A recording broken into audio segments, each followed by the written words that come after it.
हा मतदारसंघ, या मतदारसंघातला माणूस, या मतदारसंघातली मातीतला स्वाभिमान आणि या मतदारसंघाची इज्जत, इब्रत आणि इमान याच्या पलीकडे काही नाही. आज आम्ही राजकारणात आहे. ह्या सगळ्या परिस्थितीमध्ये आम्ही फक्त या मातीतला प्रत्येक माणूस मोठा व्हावा याच्यासाठी प्रामाणिकपणानं, इमानदारीने या ठिकाणी काम करतो. आणि दुसरीकडे मात्र जी लोक आहेत या मातीला आणि या मातीतल्या प्रत्येक माणसाला बदनाम करायचं काम करतायत याचा विचार करा. आता उमेदवाराच्या बाबतीत मी काय बोलणार नाही, नेत्याच्या बाबतीत काही बोलणार नाही. राजा भाऊला त्यांनी म्हणले काहीतरी आता बोलताना म्हणले काय एखाद्याने आश्वासन द्यावं, कळत नाही. निवडणूक व्हायला आणखी 7 दिवस बाकी, 18 तारखेला प्रचार संपणार आहे. तोपर्यंत काय काय ऐकायला ह्या कानाला मिळेल देव जाणे. म्हणले निवडून द्या, या मतदारसंघातल्या सगळ्याच पोरांची लग्न करा.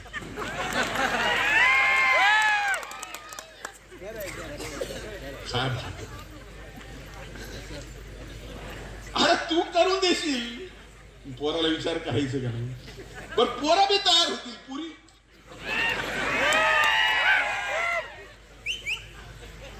अरे ज्या पक्षातून आला तुतारीवर उभा राहा त्या पक्षाच्या नेत्याचंच आणखी लग्न झालं. म्हणजे एखाद्याने काय म्हणावं, प्रचाराचा मुद्दा नसला, काहीच नसलं की काय असतं.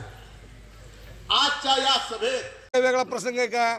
मग नोकरीला मी काय म्हणतो, नोकरी लागणार नाही, व्यापार बी करता येणार नाही, उद्योगधंदा बी करता येणार नाही, मग तरुणाचं लग्न कसं होईल तुम्ही सांगा. आता म्हणून मी सांगितलं की मला आमदार करा, या तरुणाला मी नोकरी लावण्यासाठी प्रामाणिक प्रयत्न करतो.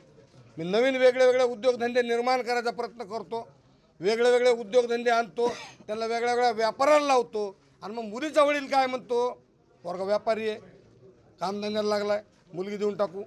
पोरगा नोकरी लागलाय, मुलगी देऊन टाकू. मुलगा चांगला निर्व्यसनी आहे, चांगलाही आहे, त्याला मुलगी देऊन टाकू. आणि मग मी आमदार झाले, ह्या सगळ्या घटना घडल्यानंतर मुलाचे लग्न होणारच आहेत. मग मुलाचे लग्न होत झाले म्हणजे मग मीच केल्यासारखं झालं ना. ते आता होईना गेलेत, मी आल्यावर होणार आहेत म्हणजे मी केल्यासारखं झालं का नाही. मी विकासाच्या टप्प्यावर लग्न करून देतो म्हणून सांगितलं. एक शेवटचा प्रश्न केलेला आहे, त्याला कसं उत्तर द्यायचं? मी राष्ट्रवादी युवक काँग्रेसचा फाउंडर, 1999चा जिल्हाध्यक्ष आहे. या राष्ट्रवादी युवक काँग्रेसचा 8 वर्ष मी जिल्हाध्यक्ष होतो. मी पवारसाहेबाचा कॉलेजपासून मी विलासराव देशमुख साहेब आणि पवारसाहेब हे माझे आयडॉल होते राजकारणातले, आणि आम्ही तेव्हापासून त्यांच्यासोबत.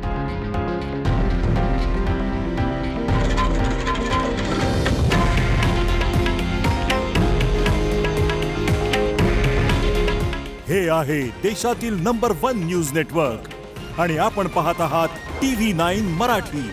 काळजी तुमची, हित महाराष्ट्राचं.